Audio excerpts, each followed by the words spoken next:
I have always been a simple woman. I don't wear expensive clothes, and I don't show off my husband's money. Even though he is very rich, I like to do things on my own. I have been saving for years because I wanted to buy my own car. I didn't need anything too fancy, just something reliable and comfortable. Finally, I had enough money. It was time to go to the dealership. The sun was shining as I walked into the showroom. The place was huge, filled with beautiful cars that sparkled under the bright lights. I felt a little nervous but also excited. This was a big moment for me. I had spent so many nights dreaming about this day. I imagined myself driving my new car, feeling proud that I bought it with my own money. I looked around, admiring the cars. Some were small and simple, others were big and luxurious. Then I saw it, a silver car with smooth lines and a soft leather interior. It was perfect. I smiled to myself and walked towards it. I couldn't wait to ask about the price and take it for a test drive. I noticed a few salesmen standing near the front desk. They were laughing and talking. I waited for a moment, expecting someone to come over and help me, but no one did. I cleared my throat and took a step closer. "Excuse me," I said politely. "Can someone help me?"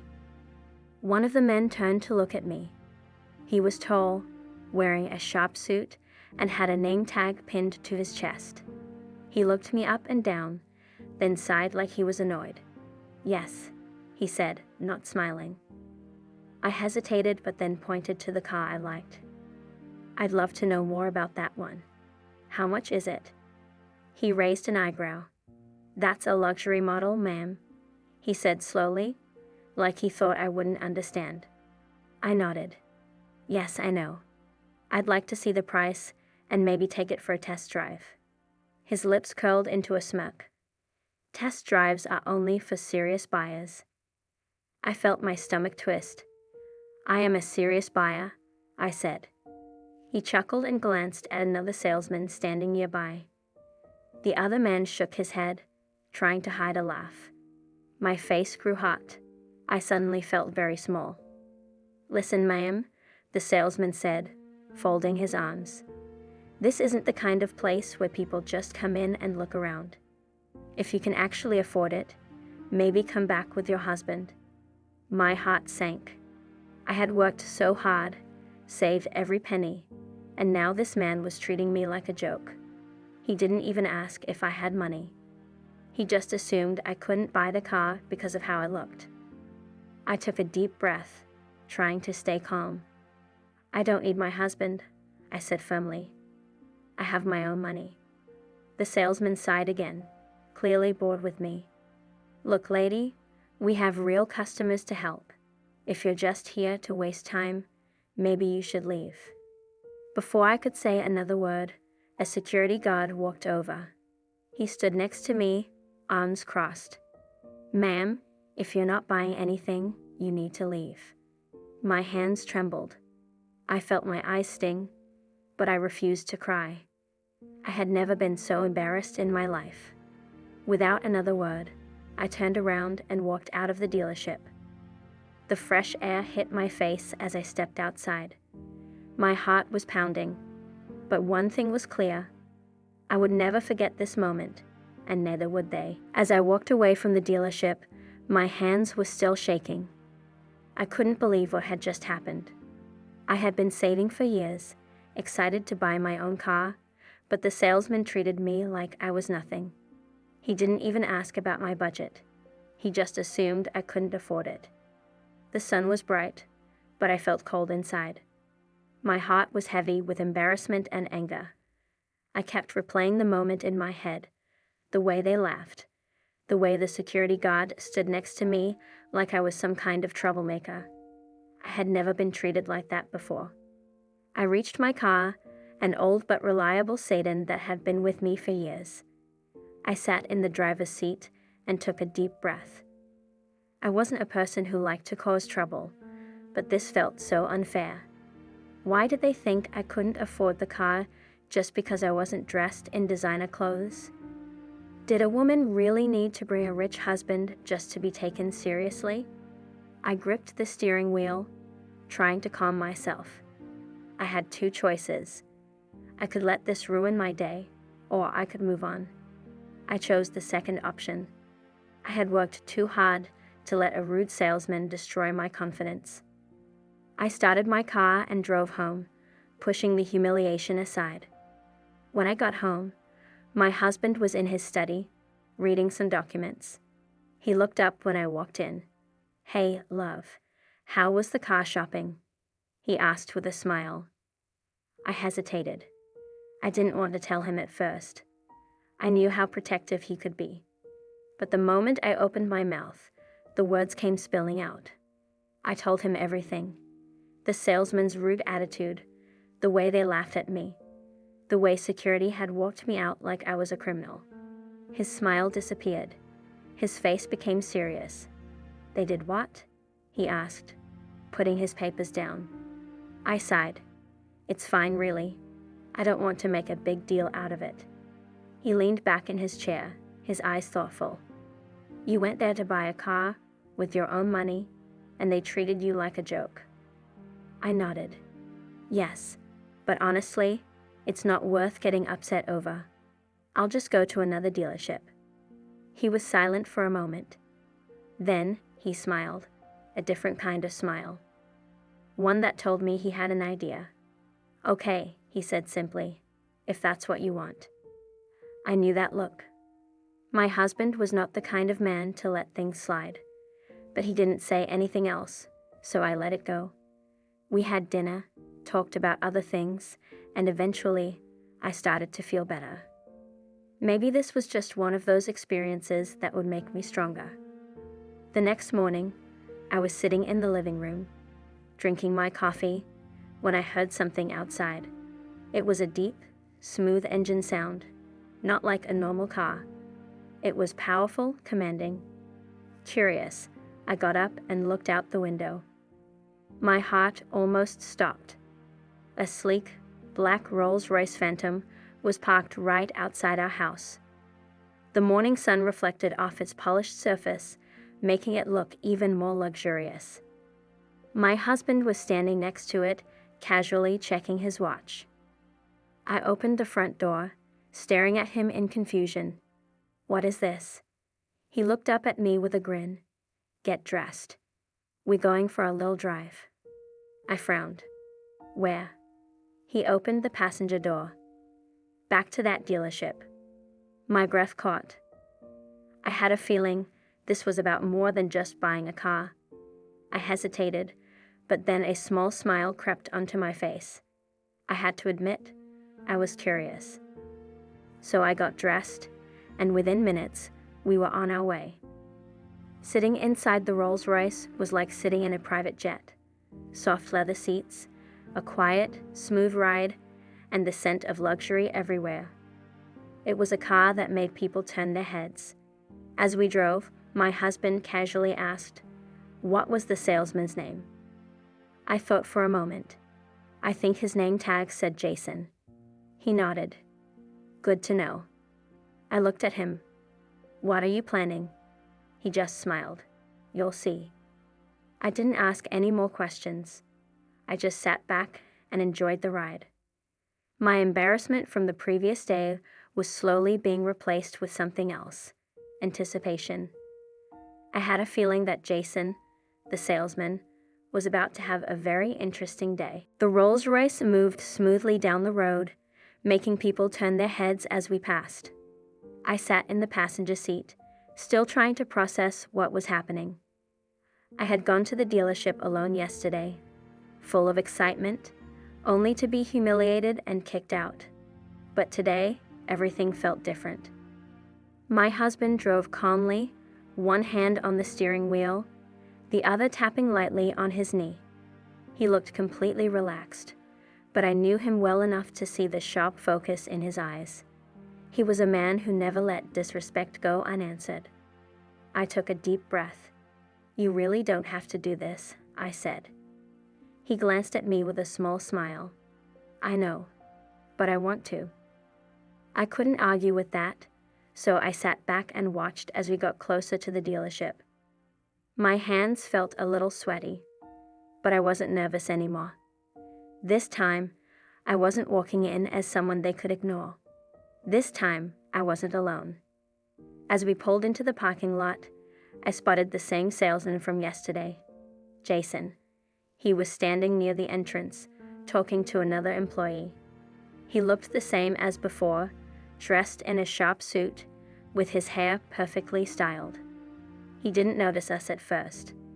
My husband parked right in front of the glass doors, stepping out of the Rolls-Royce with an air of confidence. I followed, keeping my face neutral.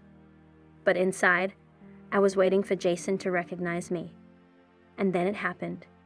Jason turned his head, probably expecting to see another rich businessman stepping out of a luxury car. But when his eyes landed on me, I saw the exact moment he remembered. His smirk from yesterday disappeared, replaced with something else: uncertainty. He quickly glanced at my husband, as if trying to understand what was going on. My husband, meanwhile, walked forward with a friendly smile, looking around as if he was inspecting the place. A manager in a dark suit hurried out, smiling widely. "Good morning, sir. Welcome to our dealership. How can we assist you today?" My husband shook his hand. "I'm looking to make a few purchases today. But first, I want to hear about the experience my wife had here yesterday." The manager's smile froze. His eyes flicked toward me, then to Jason, who now looked extremely uncomfortable. "Your wife?" the manager asked carefully. My husband nodded, his expression still friendly but with a sharp edge. "Yes. She came in to buy a car. But instead of helping her, your staff laughed at her and kicked her out." Jason's face turned pale. He opened his mouth, but no words came out. The manager looked furious, not at us, but at Jason. "Is this true?" he demanded. Jason swallowed hard. Well, there was a misunderstanding. I didn't know she was." My husband cut him off. "Rich?" he asked, raising an eyebrow. Jason looked like he wanted to disappear. "That shouldn't matter," my husband continued. "Whether she was buying a small car or a luxury model, she deserved respect. But instead, she was treated like a joke." The manager turned to me, his face full of regret. "Ma'am, I sincerely apologize for what happened. This is not how we do business." I nodded, appreciating the apology, but I stayed silent. I wanted my husband to finish what he started. The manager straightened his suit. "Sir, we'd love to make this up to you. Please, allow us to show you some of our best models." My husband smiled. "Actually, I was planning to buy a few cars for my company today. But now, I'm not sure I want to give my business to a place that treats customers like this." The manager looked panicked. "Please, sir, let us make it right." My husband turned to me. "What do you think, love? Should we still buy from them?" I looked directly at Jason, who was now sweating. He had been so quick to throw me out yesterday. Now he stood there, powerless, waiting for my answer. I smiled. "No, I think we'll go somewhere else." My husband nodded. "I agree." He turned to the manager. "Maybe next time, your staff will learn to treat every customer with respect." With that, we turned and walked back to the Rolls-Royce. As we drove away, I glanced back and saw Jason standing there, looking like he had just lost everything. And maybe, in a way, he had. As we drove away from the dealership, I let out a deep breath I hadn't even realized I was holding. My husband, calm as always, had one hand on the steering wheel, his expression unreadable. I, on the other hand, was still feeling the rush of everything that had just happened. Seeing Jason's face when he realized his mistake had been satisfying, but I wasn't sure how I felt about all of this. I turned to my husband. Was that really necessary? He glanced at me with a small smile. "What do you mean?" I sighed. The whole scene back there, we could have just left it alone. I didn't need revenge. He nodded thoughtfully. True, but it wasn't about revenge. It was about respect. I looked out the window, thinking about his words. Respect. That was something I had lost the moment I walked into that dealership alone. Jason had judged me without knowing anything about me. He had laughed at me, embarrassed me, and treated me like I was invisible. But was this the right way to handle it? My husband must have sensed my thoughts because he reached over and gently squeezed my hand. Listen, he said, I know you don't like conflict. That's one of the things I love about you. But sometimes, people need to be reminded that they can't just treat others poorly and get away with it. I nodded slowly, still unsure. He smiled. Besides, it wasn't really about Jason. It was about making sure the next woman who walks into that dealership doesn't get treated the same way. I had to admit, that made sense. Still, I couldn't shake the feeling that something wasn't quite over yet. We pulled into our driveway, and I got out, feeling exhausted even though it was still early in the day. Want me to make you some tea? My husband asked as we walked inside. I shook my head. I think I just need some time to think. He kissed my forehead. Take your time. I went upstairs to our bedroom and sat on the edge of the bed. I pulled out my phone and stared at the screen, hesitating. There was one call I needed to make, but I wasn't sure if I wanted to. After a long pause, I finally dialed the number. Hello, a familiar voice answered. I took a deep breath. Hi, Mom. There was silence for a moment. Then she spoke again. Well, this is a surprise. I could hear the curiosity in her voice. My mother and I had a complicated relationship. She had always believed in hard work, independence, and never relying on others. When I married my husband, she had mixed feelings. She liked him, but she worried that I would lose myself in his wealth and forget the value of earning things on my own. I wanted to talk, I said, unsure how to begin. About what? I hesitated. Respect. She was silent for a moment, then said, Go on. I told her everything.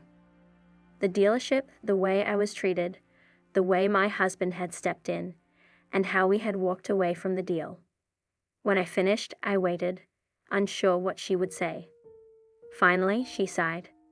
I see. So, you felt disrespected? Yes. And your husband handled it in his way? Yes. She was quiet for another moment, then asked, But how do you feel about it? I lay back on the bed, staring at the ceiling. I don't know. Part of me feels like it was the right thing to do. But another part of me wonders if I should have just ignored it and walked away. My mother chuckled softly. Walking away isn't always the right answer, sweetheart. Sometimes, people need to be taught a lesson, but it's not just about teaching them. It's about what you take away from it too. I thought about that. What do you mean? Did this experience change you? I thought about the way I had felt when Jason dismissed me, how small and invisible I had felt. I thought about how I had walked out, humiliated. But then, I remembered how it felt walking back in, this time with my husband by my side. How I had looked Jason in the eyes and told him we wouldn't be buying from them. Yes, I admitted. It did. Good, my mother said. Then it wasn't just about revenge. It was about growth. I smiled softly. My mother always had a way of making things clearer. So, she continued, what are you going to do now? I thought about it. I'm going to buy a car, but from a place that treats me with respect. That's my goal. We talked for a little while longer before hanging up. When I went back downstairs, my husband was sitting in the living room waiting. So, he asked, feeling better. I nodded. Yeah, and I think I know what I want to do now. He smiled. Good. Then let's find you a car, somewhere that actually deserves your business. This time, I smiled back. Because for the first time in days, I truly felt in control again. The next morning, I woke up feeling lighter. The anger and embarrassment from the dealership were still there, but they no longer controlled me. Instead, I felt determined. Today, I was going to buy my car from a place that actually respected its customers. My husband was already downstairs, sipping his coffee. He looked up when he saw me. Ready to go car shopping again? I nodded. Yes. But this time, I'll choose the dealership. He grinned. I liked the sound of that. I had spent some time researching last night. Instead of looking for the fanciest showroom, I focused on customer reviews.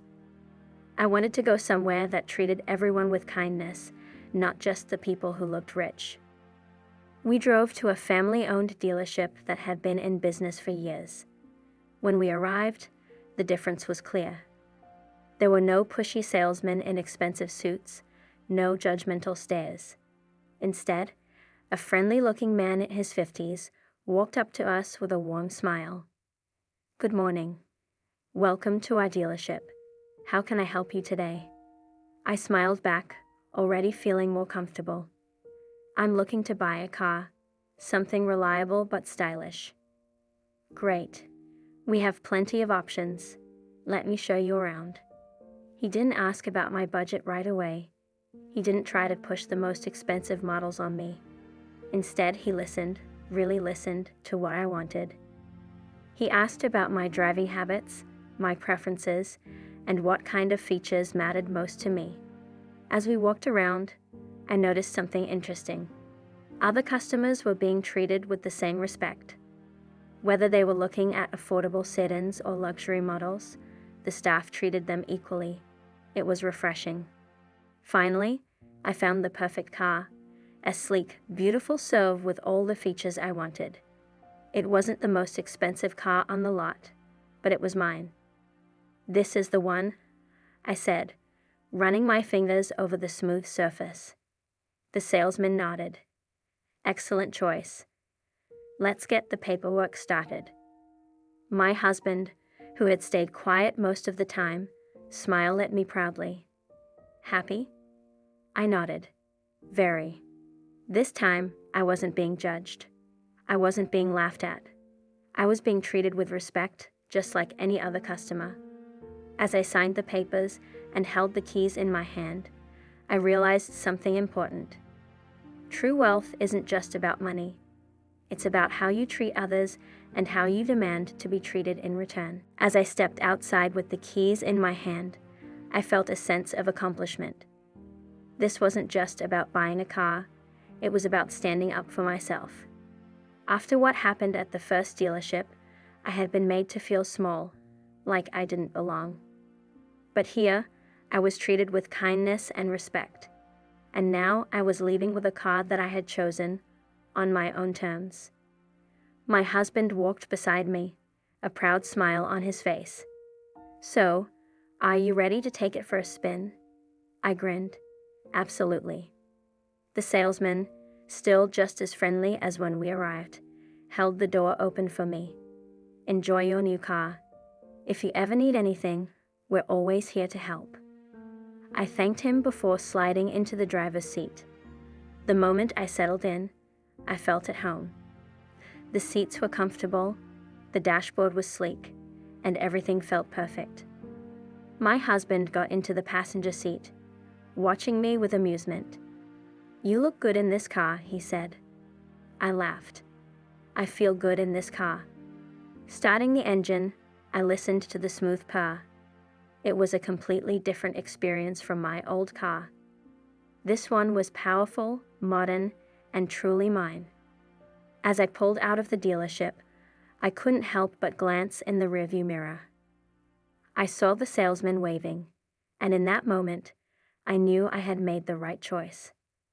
As we drove through the city, my husband reached over and gently squeezed my hand. Happy? I nodded. Very. I had walked into the first dealership expecting to be treated fairly. Instead, I was humiliated. But now, I was leaving a different dealership, not just with a new car, but with a new understanding of my own worth. Respect wasn't something you begged for. It was something you demanded. And today, I had done just that. As I drove through the city in my new car, I felt a sense of pride and confidence that I hadn't felt in a long time. The smooth ride, the fresh smell of the interior, and the feeling of control made me smile. My husband sat beside me, relaxed, watching me enjoy the moment. "Where to now?" he asked. I thought for a moment. "Let's go get some coffee." He chuckled. "Good idea. You deserve a little celebration." We pulled into a cozy cafe that we both loved. As we stepped inside, the rich smell of freshly brewed coffee filled the air. We ordered our drinks and found a quiet table near the window. As we sat down, I noticed someone familiar walking in. My smile faded slightly as I recognized him. Jason, the salesman from the first dealership. He hadn't seen me yet. He looked different from the last time I saw him. His usual confident posture was gone, replaced by slumped shoulders. He walked to the counter and placed an order, looking distracted. My husband followed my gaze and smirked. Well, look who it is. I wasn't sure how to feel. Part of me wanted to ignore him, but another part of me wanted to see if he had learned anything from what happened. Before I could decide, Jason turned and spotted me. His eyes widened in surprise, and he hesitated before slowly walking toward our table. Hi, he said awkwardly. I looked up at him, keeping my expression neutral. Hello. He glanced at my husband, then back at me. Listen, I wanted to say I'm sorry for how I treated you that day. His voice lacked the arrogance he had when we first met. He seemed genuinely regretful. I raised an eyebrow. Why the sudden change of heart? He sighed and rubbed the back of his neck. Well, after you and your husband left, my manager gave me a serious talk. He reminded me that every customer matters, no matter how they look. And let's just say I learned that lesson the hard way. My husband leaned back in his chair. Oh, and what exactly did you learn? Jason looked embarrassed. I lost a big sale. Not just yours, but a few others too. Word got around about what happened, and it hurt my reputation. I nodded slowly. So, you regret what happened because it affected you? His face reddened. At first, maybe. But honestly, I've been thinking about it a lot. I shouldn't have judged you. It wasn't fair, and it was unprofessional. I get that now. I studied him for a moment. He seemed sincere. Whether it was because of guilt or consequences, at least he understood his mistake. Finally, I said, I accept your apology. But next time, remember that respect should be given to everyone, not just the people who look wealthy. He nodded quickly. I will. I promise. My husband took a sip of his coffee. Good. Let's hope you mean that. Jason gave a small, awkward smile before walking away. As he left the cafe, I felt a strange sense of closure. I hadn't needed his apology, but hearing it reminded me of how much I had grown from this experience. I turned back to my husband, who was watching me with amusement. Feeling better now? He asked. I smiled. Yeah, I really am. The days after my visit to the cafe felt like a turning point. Things had settled down, and the weight of that first dealership experience no longer weighed on me. I had taken control of the situation, stood up for myself, and made the choice to buy a car from a place that truly valued its customers. Now I was ready to move forward. One morning, as I was sitting at the kitchen table with my husband, sipping my coffee, I felt a sense of peace I hadn't had in a long time. Everything was falling into place. The car was mine. The apology from Jason had given me closure, and I felt like I had learned something important about myself. I've been thinking, my husband said, breaking the silence. I looked up at him, curious. About what? About how you handled everything. I'm proud of you. I smiled. Thank you. It wasn't easy, but I think I finally get it. Sometimes, you have to stand up for yourself, even when you're not sure you want to make a scene. He nodded. Exactly. It's not always about being loud or angry. Sometimes, it's about making sure your voice is heard when it matters. We spent the next few hours running errands together. As we walked through the city, hand in hand, I realized just how far I had come. The woman who had walked into that dealership, unsure of herself, feeling small, was now someone who could walk confidently through any situation. It wasn't about the car or the money. It was about the lesson I had learned. The lesson that self-respect doesn't depend on anyone else's opinion. It's something you give yourself, no matter who you're dealing with. Later that afternoon, I was browsing online when I saw an article about the dealership where everything had started. I clicked on it, and the headline made me pause. Local dealership hits rock bottom after customer mistreatment scandal. I clicked the article and began reading. It seemed that after the incident with me, the dealership had lost a significant number of clients. Many people had shared their negative experiences, and the story had spread across social media. The dealership was struggling to rebuild its reputation, but it was clear they had a long way to go. I sat back in my chair, feeling a mix of emotions. It wasn't my intention to cause harm to the dealership, but the truth was, the way they treated me had consequences. I realized that sometimes standing up for yourself doesn't just change your own life. It can have an impact on others too. As the days passed, I continued to focus on the positive.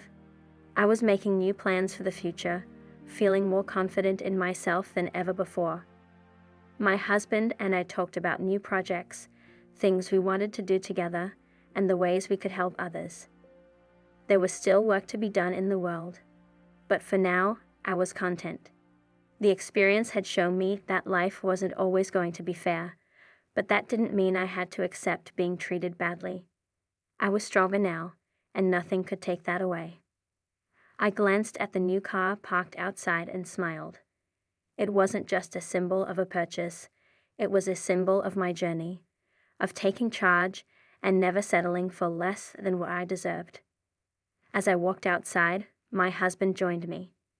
We stood together, looking at the car, and I knew that no matter what came next, I was ready for it.